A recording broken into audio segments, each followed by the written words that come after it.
En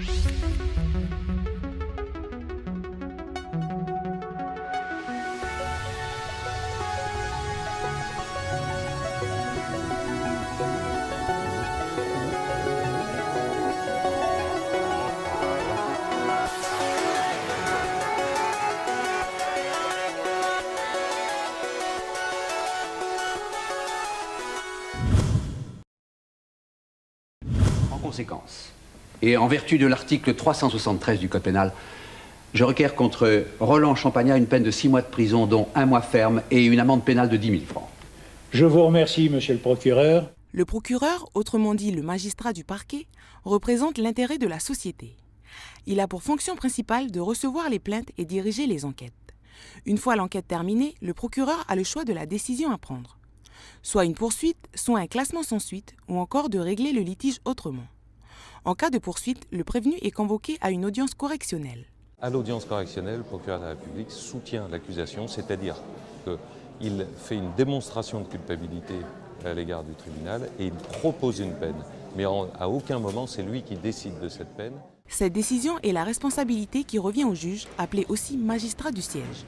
Bien, mesdames et messieurs le tribunal, dans l'affaire Champagnat, ministère public Baudry, le tribunal rend sa décision. Le tribunal reconnaît M. Champagnat coupable de dénonciation calomnieuse et le condamne à 6 mois de prison avec sursis et à une amende de 20 000 francs. Le magistrat du siège a pour mission d'appliquer la loi après avoir entendu les différents partis en litige et leurs avocats. D'un point de vue administratif, il fixe un planning d'affectation des magistrats aux différentes audiences. Selon les affaires, le magistrat du siège peut endosser plusieurs casquettes. Certains magistrats sont très spécialisés dans leurs fonctions, sont nommés à ces fonctions-là. Je parle des juges pour enfants, des juges d'instruction, des juges de l'application des peines. Au pays, ces différents magistrats interviennent au tribunal de première instance de Nouméa et dans les sections détachées de Koné et Lifou. Alors là, j'ai un bon paltuvier rouge. Donc je vais essayer de récupérer le maximum de... Je récupère l'écorce qui se trouve vers la racine. Et c'est cette partie-là que je fais bouillir et que j'utilise pour reteindre. Voilà.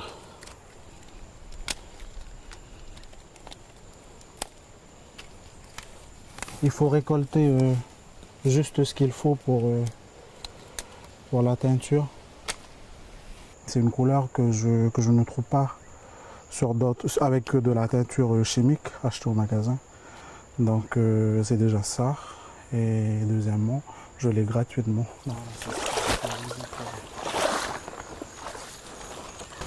J'utilise l'eau salée, c'est pour permettre la fixation de la teinture sur le tissu. Là, je mets mon eau salée là, dans la marmite.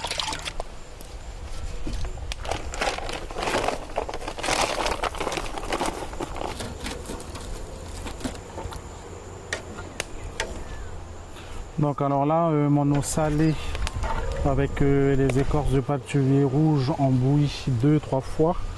Donc là, je peux mettre mon tissu. Donc là, on peut voir le tissu s'imprégner de la couleur. Pour que la couleur puisse bien imprégner le tissu. Et il faut laisser bouillir encore 30 à 40 minutes. On est arrivé à 40 minutes d'ébullition. Donc là, on a un très très bon résultat. Donc là, on peut passer au séchage. Après la récolte, la cuisson, le séchage, on a ce résultat-là. J'utilise dans mes créations. Et par exemple, ce haut, les bras, j'ai des parties teinture chimique. Et par contre, le corps de l'arôme, c'est de la teinture traditionnelle.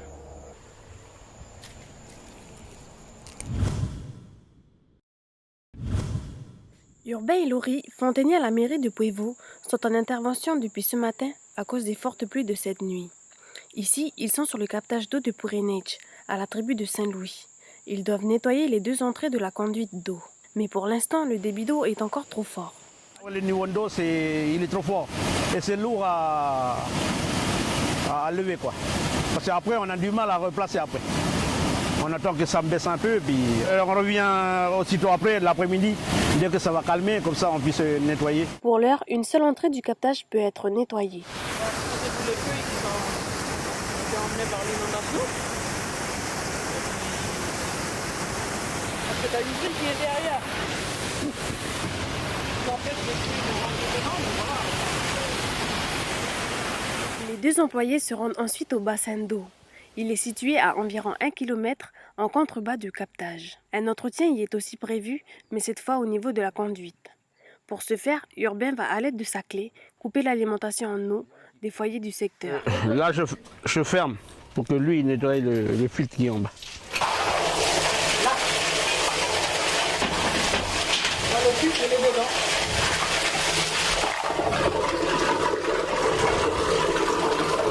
C'est ça qui empêche les saletés là.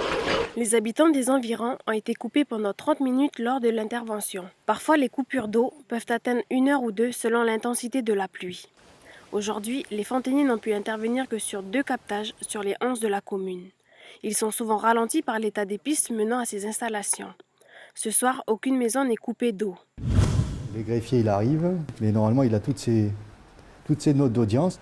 Donc, il s'installe, et puis il écoute et il écrit toutes les déclarations. Le greffier, très sollicité, doit être le plus discret possible. Donc, des fois, vous pouvez vous absenter, je dirais, juste un peu pour régler ou vous cherchez un document.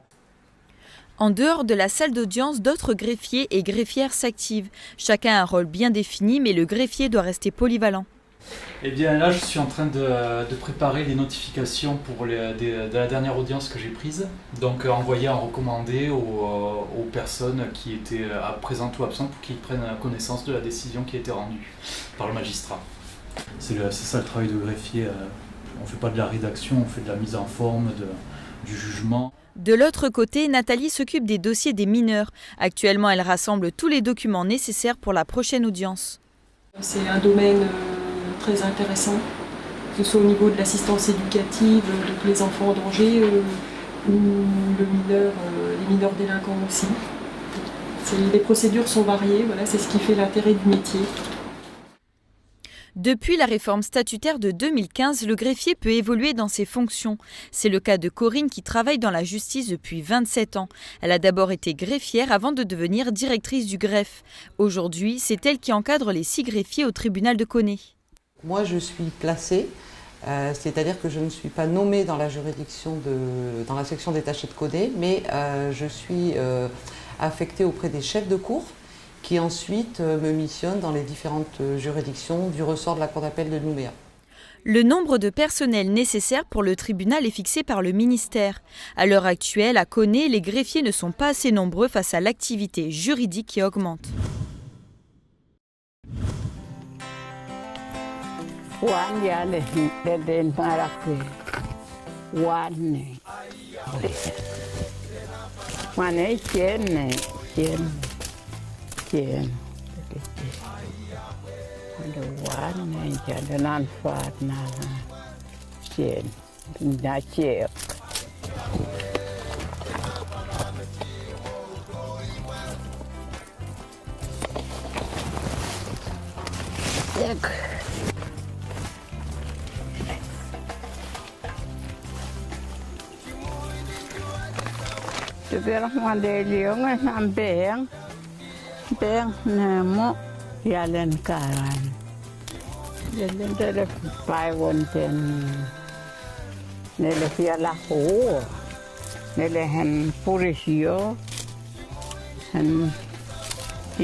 Man pece wane hoyamba.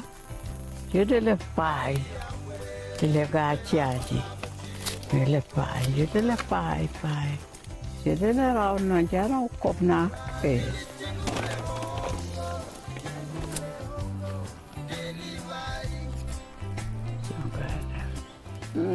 Den choana den changane. Den hari den awan tiek.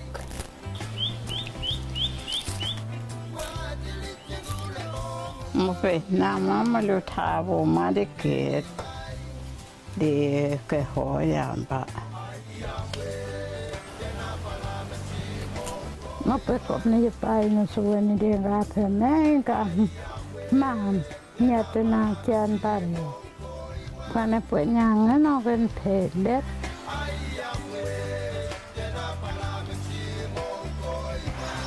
Now coin din na ek.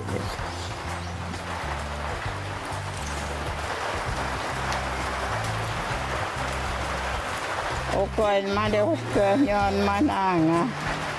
Nyon mana.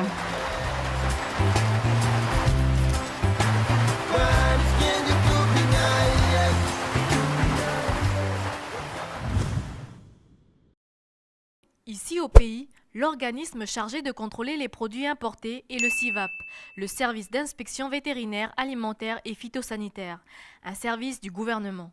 Tous les produits importés doivent respecter les conditions d'importation fixées par un arrêté du gouvernement, un arrêté de 352 pages accessible à tous.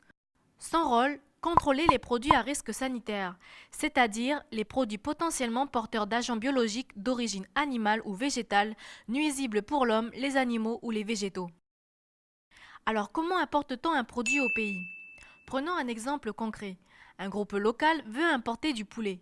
L'arrêté du gouvernement détaille les pays autorisés à exporter de la volaille vers la Nouvelle-Calédonie. L'importateur choisit les États-Unis. Il contacte alors un fournisseur aux États-Unis. Ce fournisseur se rend au service officiel de son pays pour l'édition du certificat vétérinaire. Ce document atteste que le poulet respecte les normes fixées par la Nouvelle-Calédonie. Un transitaire s'occupe de l'importation du poulet au départ des États-Unis. Il mettra 1 mois pour arriver au pays. C'est là qu'intervient le CIVAP. Il contrôle les documents ainsi que la marchandise. Si la marchandise n'est pas aux normes, elle sera renvoyée ou détruite. Si tout est conforme, la douane prend le relais. Elle contrôle et fixe la taxe sur la marchandise et le commerçant récupère son stock de poulet. Il est reconnu que de nombreux produits que nous consommons contiennent des additifs potentiellement dangereux pour notre santé. L'opacité de notre réglementation et du système de contrôle vis-à-vis de ces produits conforte l'association Terre de Santé sur le besoin énorme d'information des consommateurs calédoniens. Les législations, en fait, toutes les qui vont passer au niveau européen ou dans d'autres pays des interdictions, par exemple, elles ne vont pas être systématiquement votées ici en Calédonie. Donc on peut se retrouver avec des produits, des additifs alimentaires interdits dans certains pays et qu'on va retrouver dans certains produits ici en Calédonie. Il y a tous les apéros, à tous les repas de famille, il y a un tonton, un cousin qui va ramener un bout de saucisson. Et le problème avec ces saucissons, c'est un additif, enfin il y en a plusieurs, mais dans celui-là, ce sont les nitrites. Donc c'est les E250, E251, 252, donc qui ont été vraiment officiellement classés par le Centre international de recherche sur le cancer, donc comme étant cancérigène probable dans le risque de cancer colorectal. L'additif E250 qu'on trouve souvent dans les charcuteries, donc pour rajouter cette fameuse coloration rose qui plaît plus aux clients, en fait, aux consommateurs. On a au moins deux additifs qui sont responsables d'hyperactivité chez l'enfant. On a le fameux glutamate monosodique, donc là c'est le fameux syndrome du restaurant chinois, comme on dit, donc on peut développer une addiction. On peut développer des maux de tête, des nausées, enfin il y a beaucoup de symptômes qui sont liés à cet additif-là, donc le glutamate monosodique, et qu'on retrouve dans beaucoup d'autres produits. Tous ces produits cumulés, mélangés, répétés tous les jours et à des stades de la vie qui sont sensibles, par exemple chez les enfants, et là on augmente les facteurs de risque. Ces additifs alimentaires tels que la tartrazine ou E102, interdits dans de nombreux pays, sont donc tolérés ici. En Nouvelle-Calédonie, c'est le gouvernement qui régit la réglementation en matière d'importation de produits de consommation.